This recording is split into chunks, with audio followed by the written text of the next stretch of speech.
against Ukraine, and over the last weeks and months we have seen fierce fighting in and around Bakhmut, and what we see is that Russia is throwing in more troops, more forces, and what Russia lacks in quality they try to make up in quantity.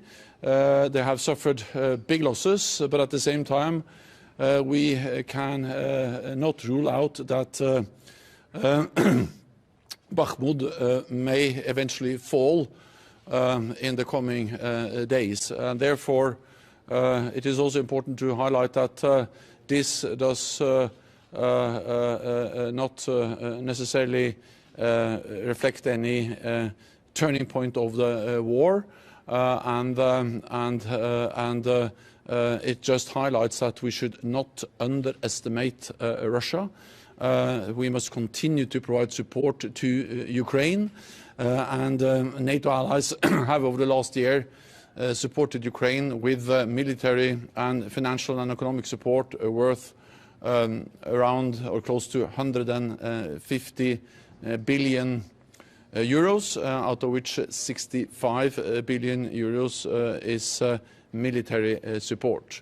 It is in particular important to ramp up production of ammunition. This is an issue that NATO allies have addressed for some time, and we are now going to agree new guidelines, new requirements for stockpiles of ammunition, ensuring that we both can replenish our own stockpiles, but also to continue to provide support to Ukraine. NATO allies have signed contracts, and I welcome that they have signed contracts with the defense industry to ramp up production, give them the long-term demand signals. And several NATO allies are also gone into joint projects of procurement of different types of ammunition, but also warehousing for ammunition. I look forward to meet the EU defense ministers to discuss these issues and other challenges we face together. And what we have seen throughout the war in Ukraine is how NATO and the European Union stand together, complement each other, and work together to protect our values. Secretary General, there have been reports that a pro-Ukrainian group attacked the Nord Stream pipelines last year. Can you confirm this, and what knowledge does NATO have in this respect? So what we do know is that there was an attack against the Nord Stream pipelines, an act of sabotage, but we have not been able to determine who was behind.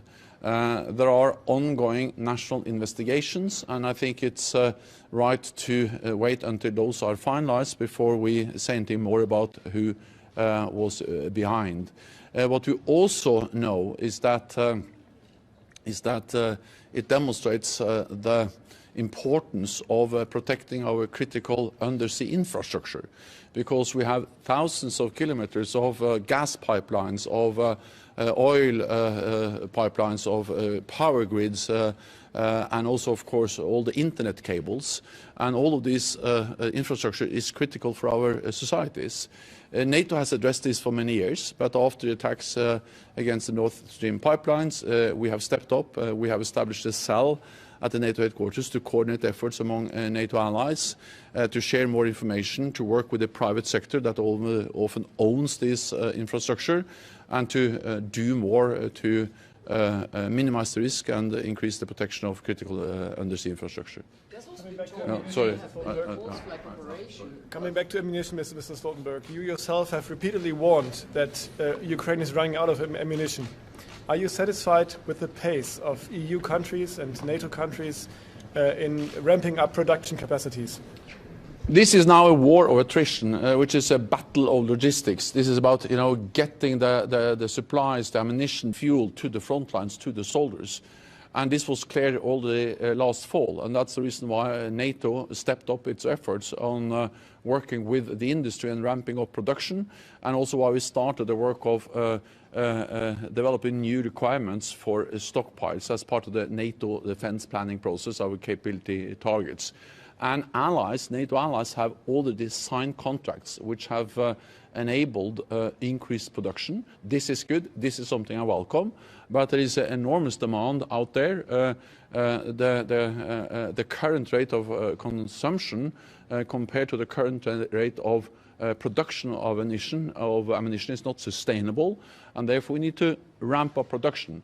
And I welcome that the European Union is stepping up, NATO allies are stepping up, and we already have joint projects among NATO allies to provide both more ammunition for artillery, more ammunition for air defense systems, and also better infrastructure warehousing for the ammunition. So this is something we are working on. We have seen important steps already been taken, but we need to do more because we need to ensure that Ukraine gets the ammunition it needs to defend itself against Russia's war of aggression, and we need to replenish our own stocks. Because so far, our support to Ukraine has mainly come from depleting NATO stocks. And of course, in the long run, that's not sustainable. That's the reason why we have already started the work on ramping up production. Last question. What do you expect from the new round of talks among Turkey, Finland and Sweden this Thursday? Will there be any breakthrough or will nothing happen until the election in Turkey? Thank you. First of all, we have to remember that all NATO allies, also Turkey, made an historic decision at the NATO summit last June, in June last year, when they all agreed to invite Finland and Sweden to become NATO allies. Since then, we have integrated Finland and Sweden into NATO civilian and military structures, and Sweden and Finland has a totally different status, being now more and more closely integrated into NATO, and several NATO allies have also provided security assurances to Finland and Sweden. NATO has increased its presence in this region, and altogether this means that it's inconceivable that there will be any military threat against Finland and Sweden without NATO reacting. So Finland and Sweden are in a much safer, much better position now than before they applied. That's good for Finland and Sweden, but it's also good for NATO. Second, I met with President Erdogan a couple of weeks ago. That was a good meeting. I was there to express my condolences after the earthquake, but also to discuss how NATO could provide support to Turkey after the earthquake. But we also discussed the way forward on membership. And we are making progress.